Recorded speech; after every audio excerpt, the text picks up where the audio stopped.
다시 한번 하나님께 영광의 박수, 감사의 박수.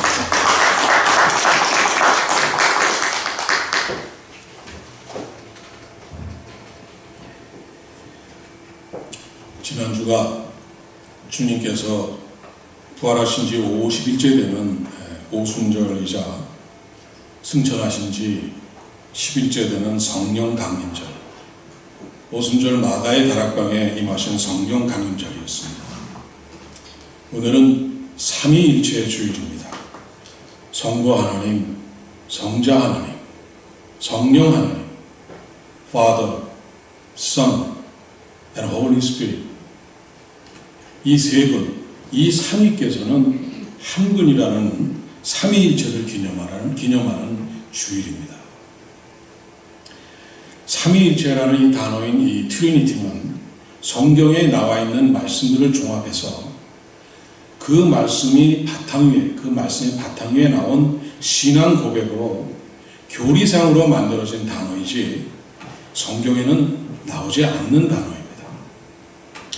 저희 해외 한인 장로회가 믿음으로 받고 이 고백하는 이 웨스트민스터 신앙 고백에 기록되어 있고 우리 헌법에 기록된 교리에 나와 있는 내용을 한번 읽어드리겠습니다. 웨스트민스터 신앙고백 제2장 하나님과 성삼위일체에 관하여 3항입니다. 하나님의 본체는 하나이시나 삼위로 계신다. 즉 본체와 한 권능과 한 영원성이다. 아버지로서의 하나님, 아들로서의 하나님, 성령으로서의 하나님이시다. 그 근거 말씀이 요한일서 5장 7절, 마태복음 3장 16절 17절 오늘 본문 말씀입니다. 그리고 마태복음 28장 19절, 고린도후서 13장 13절. 성부는 무슨 물질로 구성되거나 거기서 나오거나 그것에서 유출되는 것은 아니다. 성자는 영원토록 성부에게서 탄생하시고 요한복음 1장 14절 18절. 성령은 영원토록 성부와 성자에게서 나온다. 요한복음 15장 26절, 갈라디아서 4장 6절. 우리는 이렇게 믿고 고백하고 있습니다. 어떻습니까? 이해가 가십니까? 좀 어렵습니까? 예수님께서 이 땅에 다녀가신 후에 그 제자들인 사도들로부터 시작해서 초대교회 시절의 교부들로 이어져서 그리고 무려 2000년이 지난 오늘까지 이 삼위일체에 대한 것은 아직도 딱 한마디로 이해가 바로 되도록 이렇게 쉽게 설명되는 것이 아닙니다. 또한 이리저리 돌려서 쉽게 풀이하기도 어려운 것이 말 한마디 잘못하면 바로 이단으로 몰리기 때문입니다. 어떤 분은 물이 얼음이 되기도 하고 또 수증기가 되기도 하니까 이것도 바른 설명입니까? 그런데 바른 설명은 아닙니다. 그래서 이런 것 때문에 초대교회 이후로 오늘날까지 2000년 동안 수많은 사람들이 이단으로 정죄되고 출교를 당하고 심지어는 목숨을 잃기까지도 했습니다.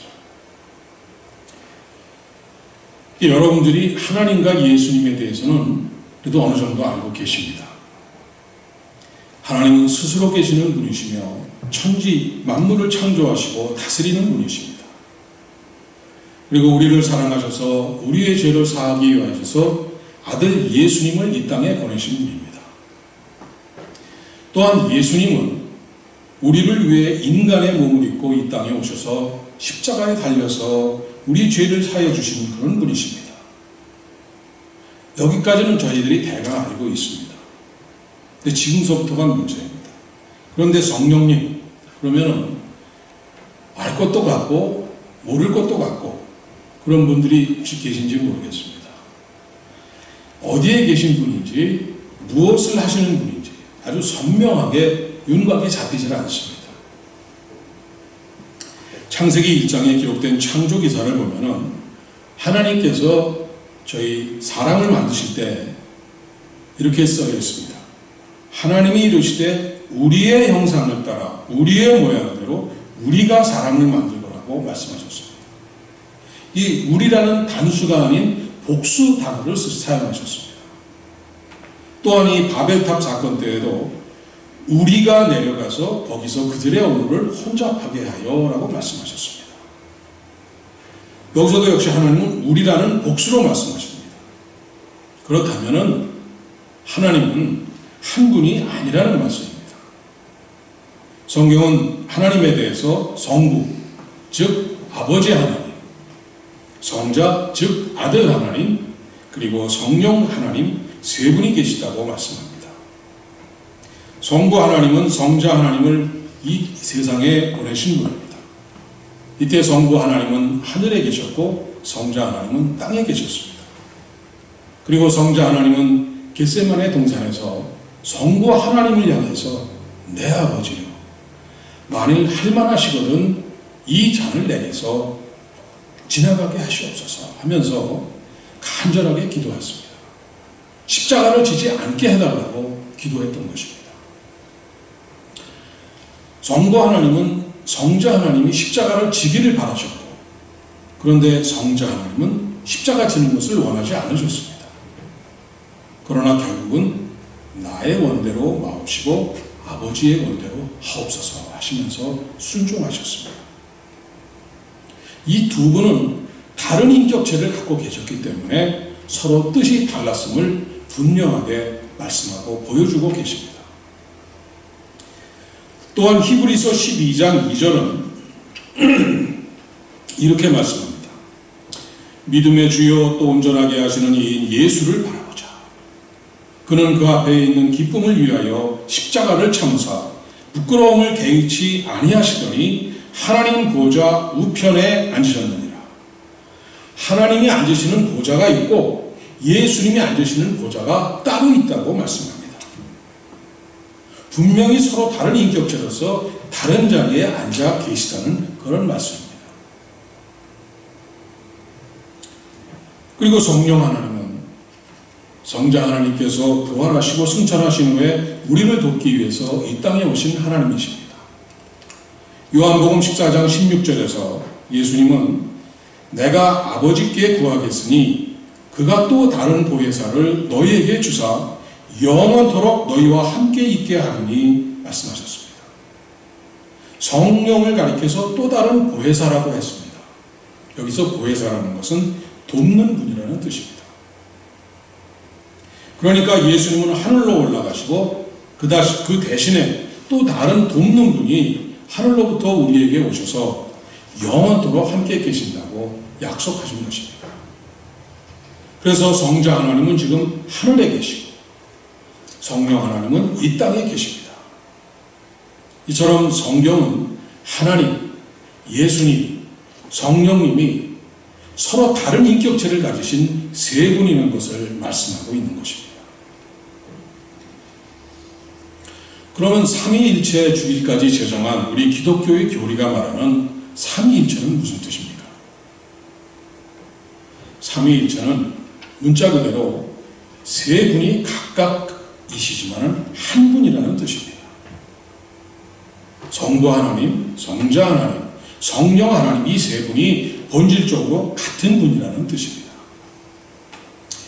빌립보서 2장 6절을 보니까 그는 근본 하나님의 본체시나 하나님과 동등됨을 취할 것으로 여기지 아니하시고 말씀하셨습니다. 여기서 이 본체라는 것은 숫자적으로 하나라는 것이 아니라 그 성품과 능력과 그 존귀와 영광이 본질적으로 똑같은 체질이라는 본체라는 뜻입니다. 우리나라가 지난 2002년도 그 월드컵 4강까지 올라갔을 때 땀 흘리며 뛴 이 우리나라 축구 국가대표 선수들뿐만 아니라 전 세계에 퍼져 있는 5천만 온 이 한민족이 빨간 셔츠를 입고 전부가 하나가 되어서 그야말로 혼연일체가 되어서 그라운드에서는 우리 대표 선수들이 땀 흘리면서 뛰고, 그리고 전 세계에 퍼져 있는 우리 한민족들은 잠도 안 자고, 시차가 다 다르니까 잠도 안 자고 응원하면서 하나가 되었다고 말합니다. 여기서 하나가 되었다는 것은 몸이 다 붙어 있기 때문에 하나가 되었다는 것이 아니라 한 마음과 한 생각, 한 의지가 뭉쳐서 비록 있는 것은 다 다른 수천만 명일지언정 우리가 하나가 되었다. 뭉쳐서 하나가 되었다고 저희들이 말하는 것입니다. 그래서 저 사람들은 하나야. 저 사람들은 하나야. 이렇게 저희들이 말할 때 그 사람들이 꼭 몸이 붙어 있어서 하나인 것이 아니라 그들이 똑같다는 것입니다. 마찬가지로 삼위일체는 세 분 하나님께서 본질적으로 똑같다는 의미이지 숫자적으로 하나라는 의미가 아닌 것입니다. 우리가 천국에 가면은 분명히 성부 하나님, 성자 하나님, 성령 하나님 세 분의 하나님을 만나게 됩니다. 그래서 우리가 사도신경으로 신앙 고백을 할 때에도 잠시 전에도 저희들이 하셨지만은 나는 전능하신 아버지 하나님 천지의 창조주를 믿습니다. 또 나는 그의 유일하신 아들 우리 주 예수 그리스도를 믿습니다. 그는 성령으로 잉태되어 동정녀 마리아에게서 나시고 이렇게 분명히 세 분의 하나님께 대한 신앙을 저희들이 고백하고 있습니다. 그리고 저희들이 예배를 마치는 이 마지막 순서인 이 목사님들이 하시는 축도는 이 고린도후서 13장 13절에서 시작된 것입니다. 주 예수 그리스도의 은혜와 하나님의 사랑과 성령님의 교통하심이 너희 우리와 함께 있을지어다. 바로 삼위의 각각 다른 하나님의 이름으로 축도를 하는 것입니다.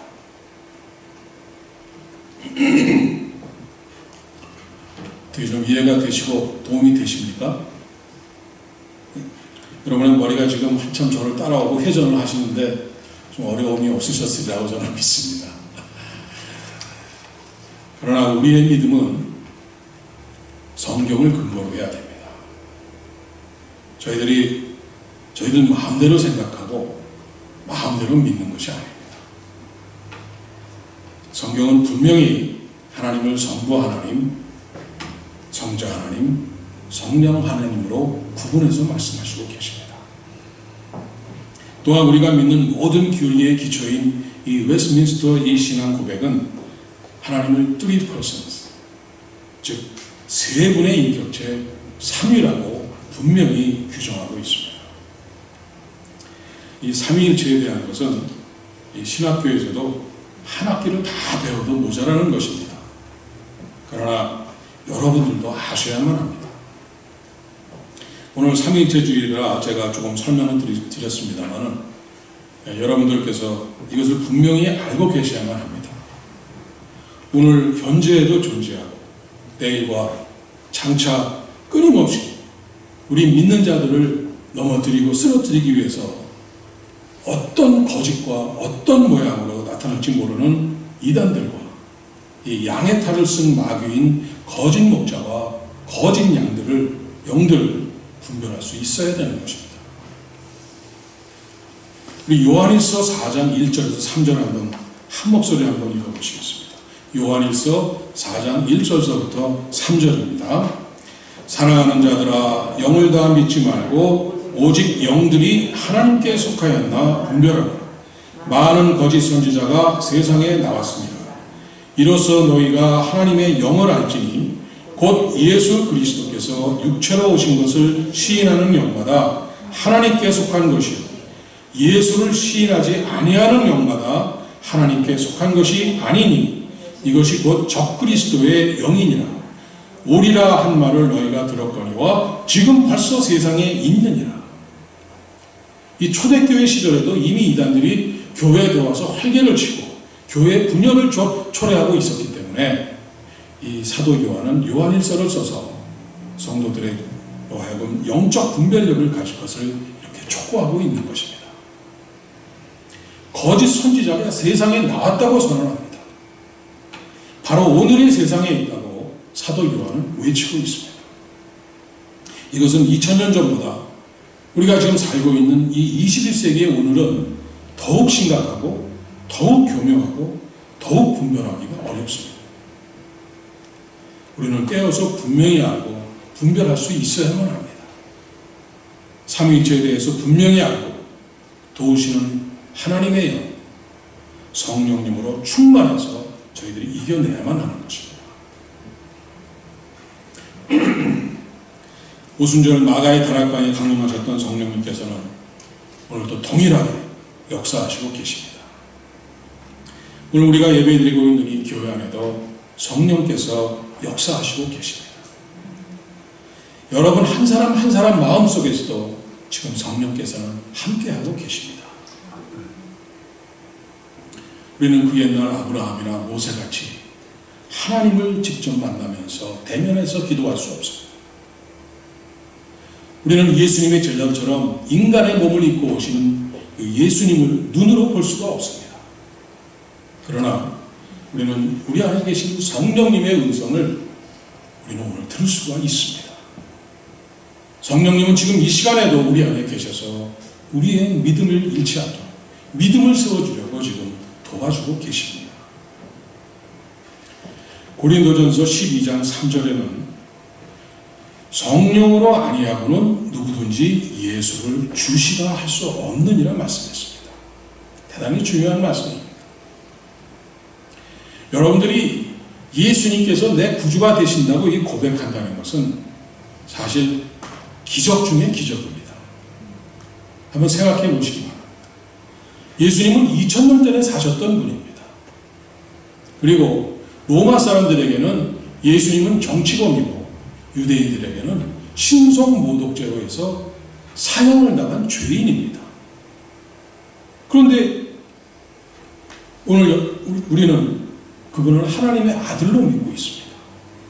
그분이 내 죄를 사하시기 위해서 십자가에 달리셨다고 고백을 하고 있습니다.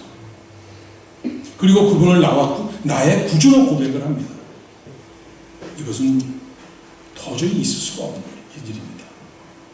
아무리 우리가 상식적으로 생각하고 논리로 따진다고 해도 도저히 말이 안 되는 내용입니다. 그런데도 우리는 그분을 내 구주로 고백하고 있습니다. 십자가 앞에서 때로는 눈물까지 감사의 눈물을 흘립니다. 이것이 도대체 어떻게 된 일입니까? 이것을 성경은 바로 전에 말씀드린 고린도전서 12장 3절에 성령으로 아니하고는 누구든지 예수를 주시라 할 수 없느니라. 그렇습니다. 우리가 오늘 예수님을 내 구주로 고백하신 것은 성령께서 하신 것입니다. 내가 가지고 있는 생식과 논리로는 도저히 결코 이런 일이 일어날 수가 없는 것입니다. 성령께서 우리로 하여금 믿게 하신 것입니다. 그래서 내가 여러분들이 예수님은 나의 구주가 되십니다 하고 고백할 때는 여러분 분명히 성령을 받으시고 성령께서 여러분 안에 임재하신다는 것입니다. 어느 누구도 그 마음속에 성령님께서 들어오시지 않고는 예수님을 주님이라고 부를 수 없습니다. 성령께서 여러분 마음속에 들어가셔서 여러분의 마음을 만져주시고 여러분의 마음을 열어주시고 그리고 예수님께서 내 구주가 되심을 고백하게 하신 것입니다.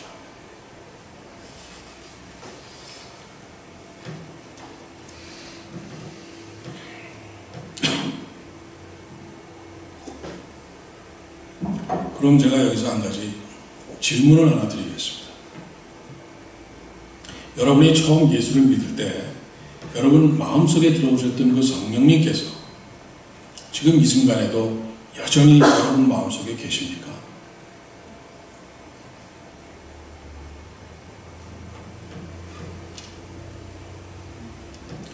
잘 아시는 사울왕 이야기입니다. 사무엘 선지자가 하나님의 뜻을 받들어서 사울을 왕으로 세우고 기름을 부을 때는 하나님의 영이 사울에게 크게 임하셨다고 말씀했습니다. 그러나 사울이 하나님께 범죄하였을 때 성경은 여호와의 영이 사울에게서 떠났다고 말씀했습니다. 성령님께서 떠날 수도 있다는 것입니다. 또한 데살로니가전서 5장 19절을 보니까 성령을 소멸하지 말며라고 말씀하셨습니다.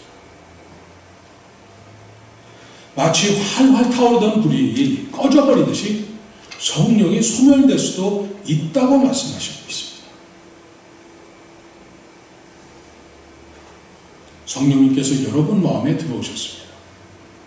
그리고 그 성령님께서 여러분을, 예수님을 내 구주로 고백하게 하셨습니다. 그러나 그 성령님께서 다시 떠나버릴 수도 있다는 것입니다. 만약 여러분들이 여러분 안에 계시는 성령님의 인도하심을 따르지 않고 그 죄를 자복하지 않고 계속해서 죄악 가운데 거한다면 성령님은 떠나실 수도 있다는 말씀입니다. 고린도전서 3장 16절은 너희는 너희가 하나님의 성전인 것과 하나님의 성령이 너희 안에 계시는 것을 알지 못하느냐 말씀하셨습니다. 우리 몸은 성령님께서 거하시는 성전입니다. 그런데 우리 몸이 만일 죄로 인해서 더럽혀져 있다면 성령님께서는 더 이상 우리 안에 거하실 수가 없는 것입니다. 지난주에 우리는 예수님의 수제자이자 부활하신 예수님을 만나고도 다 팽개쳐버리고 어부의 셈으로 돌아갔던 이 베드로의 삶을 묵상했습니다. 오순절날 성령을 받은 다음에는 그 사람이 완전히 다른 사람으로 변한 것을 또 확인했습니다. 예수님께서 붙잡혀 가실 때 걸음하나 살려라 하고 도망갔던 사람이고, 그저 어린 계집종에 불과한 그 계집종의 물음에도 나는 죽어도 예수라는 사람을 모른다고 잡아떼던 이런 겁쟁이 비겁자였던 베드로였습니다. 그러던 그가 성령을 받은 후에는 감옥에 갇혀서 이제 내일 해가 뜨면은 자기의 사형 집행이 기다리고 있는데도 만사태평 훌훌 잠을 잡니다. 천사가 발로 차서 깨워서 일어나게 붙잡아 줘야 할 정도로 아주 깊은 잠에 빠집니다. 보통 다 대담하고 담대하지 않고는 이렇게 할 수가 없는 것입니다. 성령께서 베드로를 그렇게 담대한 사람으로 만들어 주신 것입니다. 성령은 성령을 받은 사람을 담대하게 해주십니다. 어떤 일을 만나도 평안하게, 평온을 잃지 않게 만들어 주십니다. 그러나 성령님을 받지 못한 사람은, 성령님께서 떠난 사람은 늘 두려워합니다. 현재의 일을 두려워할 뿐만 아니라 아직 일어나지 않은 미래에 대한 일도 가불하면서까지 두려워하는 것이 바로 성령을 받지 않은 사람들의 특징입니다.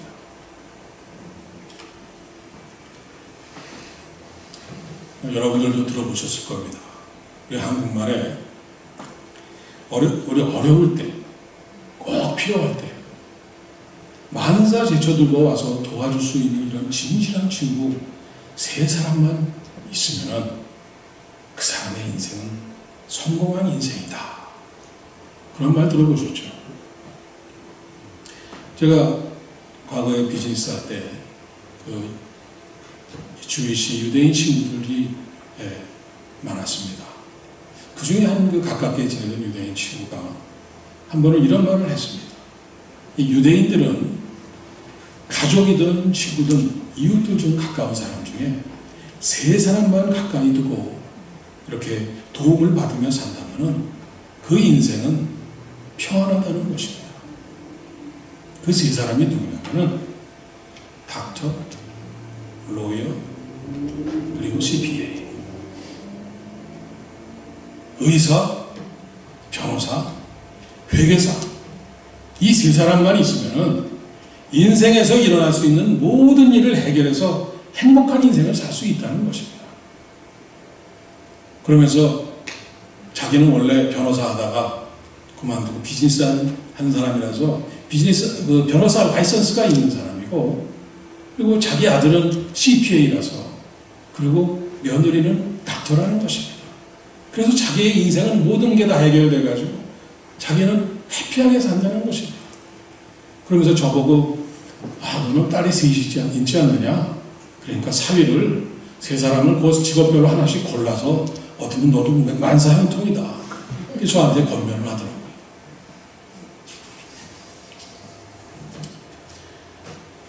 여러분, 오늘 본문 3장 16절 17절을 한번 다 같이 보십니다. 3장 16절 한 목소리로 보십니다. 예수께서 세례를 받으시고 곧 물에서 올라오실세 하늘이 열리고 하나님의 성령이 비둘기같이 내려 자기 위에 임하심을 보시더니 하늘로부터 소리가 있어 말씀하시되 이는 내 사랑하는 아들이요 내 기뻐하는 자라 하시니라. 예수님께서 공생애를 시작하시기 전에 세례 요한으로부터 세례를 받으시는 장면입니다. 성부 하나님께서는 하늘이 열리며 음성으로 나타나시고 땅에서는 성자 하나님이신 예수님이 세례를 받으시고 그리고 성령 하나님께서는 비둘기같이 임하시는 이 삼위께서 각각 다르신 삼위께서 동시에 출현하시는 정말 위대하고도 감격적이고 감동적인 그러한 순간입니다. 한번 제가 인터넷에서 찾아보니까 그래도 좀 다 제일 비슷한 그러한 그림을 한번 찾아봤습니다. 삼위께서 동시에 출현하는 그야말로 감동적인 순간입니다. 우리 성부 하나님께서는 저희가 요즘 시편을 계속 묵상하지 않습니까? 정말 이 다윗이 시편에서 늘 찬송하기를 도우시는 하나님이라고 노래했습니다. 이 세상 끝날까지 우리를 구속하기 위해서 끝까지 기다리시며 사랑하시며 우리를 도우시는 아버지 하나님이라고 노래했습니다. 성자 하나님 우리 예수님은 잃어버린 양 한 마리를 찾아 나선 이 선한 목자와 같이 이 죄 많은 이 부족한 막대기보다도 못한 이 나를 우리를 위해서 우리를 영생으로 인도하시기 위해서 자신의 목숨을 십자가에 내놓으시기까지 나를 생명을 바쳐서 도우시는 바로 나의 구세주이십니다. 그리고 그 성자 하나님께서 승천하신 후에 오늘 우리 옆에는 그분이 보내주신 보혜사 성령 하나님, 이 세상 끝날까지 바로 우리 곁에 계시며 우리를 지키시며 보호하시며 인도하시는 보혜사 성령님이십니다. 이 세 분이 하나가 되셔서 이 삼위일체께서 한마음 한뜻으로 우리를 도우시고 지키시고 인도하시는데 우리가 뭐가 더 필요하겠습니까? 우리는 그 누구보다도 행복한 해피한 인생을 사람들임을 믿으시기 바랍니다. 로마서 8장 26절의 말씀에 이런 말씀이 나옵니다. 이와 같이 성령도 우리의 연약함을 도우시나니 우리는 마땅히 기도할 바를 알지 못하나 오직 성령이 말할 수 없는 탄식으로 우리를 위하여 친히 간구하시느니라. 우리가 너무나 절박하고 어려운 상황에 빠져서 제대로 아랠 것도 모르고 어떻게 아뢰야 될지도 모르고 이러한 연약함에 처했을지라도 성령께서 필요한 것을 하나님께 탄식하면서까지 우리를 대신해서 친히 간구해서 우리를 도와주시는 이러한 분이라는 말씀입니다. 사랑하는 여러분, 오늘 우리는 삼위일체 되시는 성부 하나님, 성자 하나님, 성령 하나님을 분명히 알았습니다. 이분들이 저희를 위하시면 우리는 두려울 것이 없습니다. 염려할 것이 없습니다. 세상에 어떤 사람이 내 대신 목숨을 내줄 수 있습니까? 변호사가 내줄 수 있습니까? 닥터가 내 대신 아파줄 수 있습니까? 회계사가 내 대신 죽어줄 수 있습니까? 삼위일체 되시는 우리의 하나님은 다 해결해 주십니다. 오늘 본문에 출연하셔서 내 사랑하는 아들이요 내 기뻐하는 자라고 외치신 하나님의 음성을 들으시면서 하시는 복된 성도들이 되시기를 간절히 축원드립니다. 기도하시겠습니다.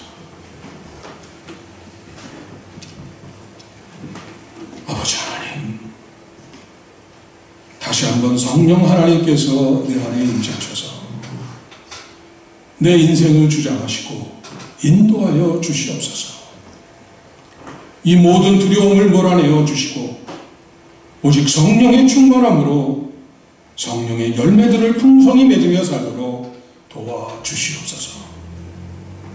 오순절날 마가의 다락방에서 일어났던 놀라운 일이 이 시간 우리들의 삶 가운데 다시 한번 일어나게 하여 주시옵소서. 우리 은혜와 평강교회에 일어나게 하여 주시옵소서. 내 사랑하는 아들이요 내 기뻐하는 교회라는 하나님의 음성을 들으며 사는 우리 모두가 되도록 도와주시옵소서. 예수님의 이름으로 기도드립니다.